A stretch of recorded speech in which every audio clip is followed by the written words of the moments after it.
আসসালামু আলাইকুম।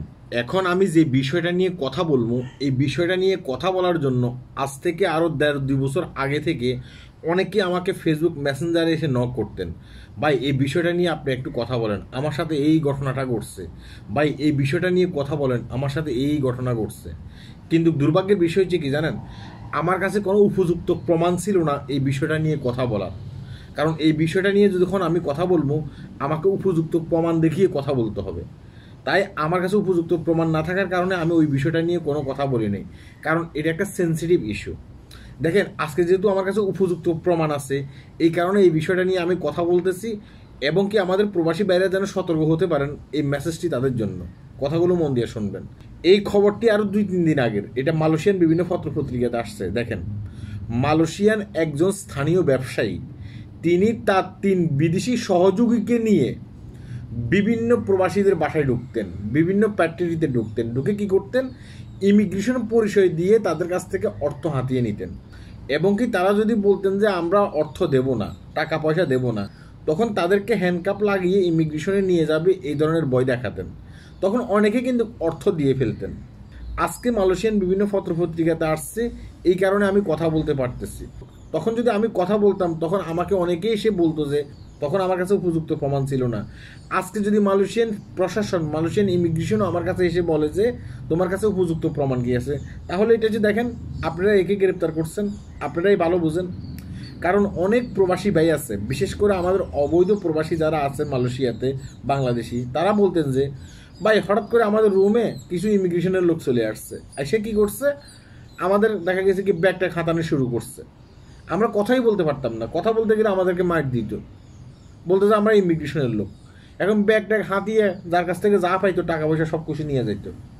আবার আমরা যদি একটু কথা বলতে চাইতাম, আমাদেরকে বলতো যে তোমাদেরকে ধরে ইমিগ্রেশনে নিয়ে যাবো। তখন তো আমরা ভয়ে কথা বলতে পারতাম না, কারণ আমরা এখানে অবৈধ প্রবাসী। বিশেষ করে এই লোকগুলো কি করে, তারা অবৈধ প্রবাসী যারা আছে তাদেরকে টার্গেট করে, তাদের কাছ থেকে টাকা পয়সা হাতিয়ে নেয়। কারণ এই যে লোকগুলো জানে, যারা আপনার ইমিগ্রেশনের নামে ধান্দাবাজি করে, হ্যাঁ, এরা কিন্তু প্রকৃতি ইমিগ্রেশনের লোক না, এরা ইমিগ্রেশনের নাম দিয়ে ধান্দাবাজি করে, এরা হচ্ছে ডাকাত। এদের সাথে দেখা গেছে কি অনেক প্রবাসী লোক জড়িত থাকে। ধরেন একজন বাংলাদেশি লোক যদি এদের সাথে জড়িত থাকে, সে বাংলাদেশি লোক এসে ইনফরমেশন দেয়, ভাই অমুক জায়গায় কিন্তু দেখা গেছে কি অবৈধ কিছু বাংলাদেশি লোক আছে, হ্যাঁ চলেন আমরা সেখানে গিয়ে তাদের রুম ডাকাতি করি। তখন এই লোকগুলো কি করে, ইমিগ্রেশনের লোক সেজে ওই বাসায় গিয়ে তখন তাদের কাছ থেকে অর্থ হাতিয়ে নেয়, কারো কাছ থেকে স্বর্ণ অলঙ্কার হাতিয়ে নেয়, কারো কাছ থেকে টাকা পয়সা হাতিয়ে নেয়। হ্যাঁ, এখন তারা যদি বলে যে ঠিক আছে আমরা এটা পুলিশের কাছে বলবো, তখন ইমিগ্রেশন বলে কি তোরা যে অবৈধ সেটা কিন্তু আমরা জানি, আমরা তো চাই যে তোদেরকে ধরে গ্রেপ্তার করে নিয়ে যাওয়ার লেগে। তখন অবৈধ লোকগুলো চুপ হয়ে যায়। আর এগুলোর সাথে জড়িত থাকে অনেক প্রবাসী ব্যক্তি। যেমন এই যে লোকটা, এই লোকটার সাথে আরো 3জন প্রবাসী জড়িত আছে। এটা কোন দেশের প্রবাসী জড়িত আছে নামটা যদিও মানে পত্রিকা উল্লেখ করে নেই, আরো 3জন প্রবাসী জড়িত আছে। এই লোকটা এবং কি তার 3জন সহযোগী একটা ফ্যাক্টরিতে ঢুকে সেখান থেকে অর্থ হাতিয়ে নেওয়ার চেষ্টা করেছে। কয়েকজন মায়ানমার নাগরিককে তারা ধরছে। এখন মায়ানমার নাগরিকেরা পরবর্তীতে কি করছে, পুলিশ কমপ্লেন করছে। পুলিশ পরবর্তীতে সিসিটিভি চেক করে দেখলো যে, মানে Malaysian immigration police CCTV check করে দেখলো যে এই লোকটি জড়িত আছে। এই লোকটি হচ্ছে একজন মালয়েশিয়ান স্থানীয় নাগরিক।